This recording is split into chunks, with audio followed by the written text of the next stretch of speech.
Hola, en este video vamos a hablar sobre los constructores de una clase. Hemos visto que una clase agrupa a un conjunto de objetos que tienen las mismas propiedades y las mismas funciones, y que una clase se representa a través de un diagrama de clase, el cual consta del nombre de la clase, el listado de variables y el listado de funciones, separados en dos rectángulos. Entonces, nombre de la clase, variables y funciones.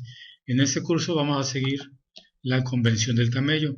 Esta convención nos sirve a que el código sea más entendible no solamente por nosotros, sino por otras personas. Entonces, en esta convención siempre se pide que el nombre de las clases empiece con mayúscula, y es lo único que puede comenzar con mayúscula.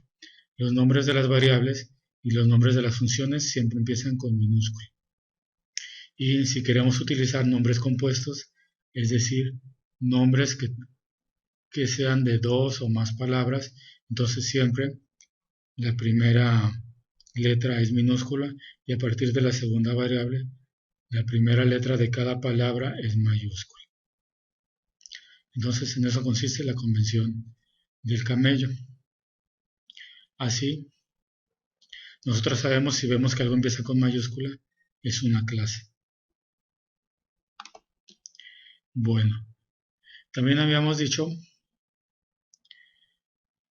que para crear una clase utilizamos el principio de abstracción. Entonces, nosotros podemos considerar muchas características de los objetos, pero solamente vamos a elegir las más importantes y vamos a elegir las que son importantes porque son significativas, quiere decir que aportan información. Entonces, por ejemplo, aquí tenemos el alto del tacón, el material de la suela, el material en general, el material del cuerpo, cuántas unidades hay en el inventario, a qué departamento pertenecen, de qué color son, el precio al que se le compró al distribuidor. Entonces podemos tener muchas propiedades, pero por la abstracción solamente vamos a elegir las que son más relevantes. Por ejemplo, el modelo, la talla, el color, el departamento, el precio y el tipo, porque a lo mejor esta clase la vamos a utilizar para mostrárselas a los clientes de una tienda, de la zapatería. Bueno, y aquí abajo tenemos el constructor. Entonces es muy importante siempre elegir propiedades o variables que sean relevantes para el contexto. Y no nomás poner variables por poner. Bueno, ya habíamos dicho que el constructor era una función que sirve para inicializar las variables de un objeto. Y que el constructor siempre empieza con la palabra public, se llama igual que la clase, entonces aquí notamos que empieza con mayúscula, y adentro de la función inicializamos las variables a valores por defecto.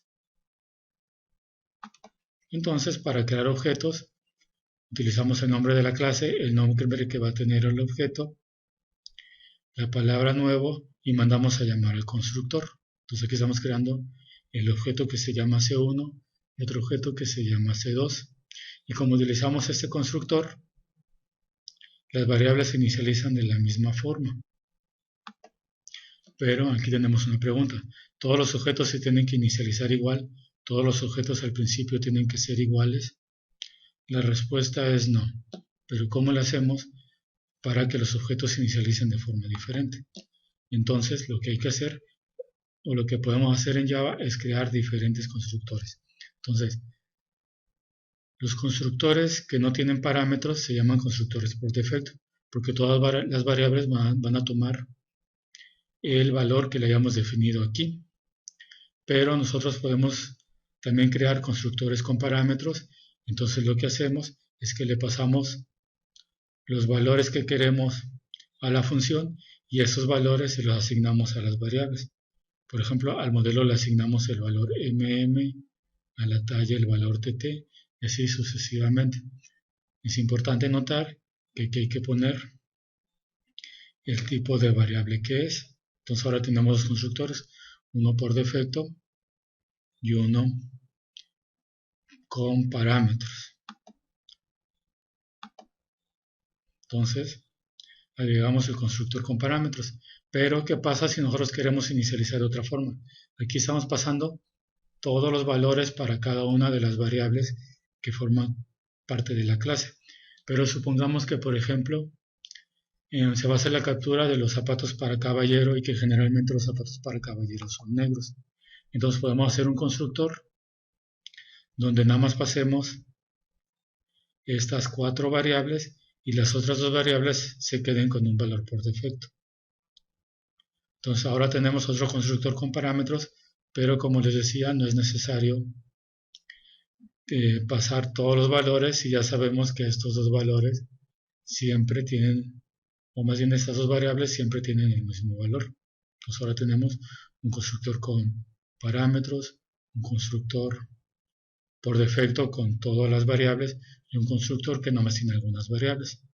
Hay que recordar que si nada más ponemos algunas variables como parámetros, las otras variables tienen que tener un valor por defecto.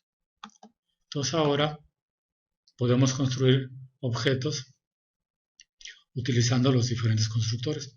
Por ejemplo, C1 utiliza el constructor por defecto, C2 utiliza el constructor con parámetros con todas las variables y C3 utiliza el constructor que nada más tiene 4 variables como parámetros y 2 variables que se quedan con un valor por defecto.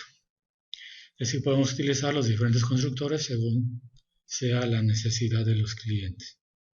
Bueno, esto es todo en este video.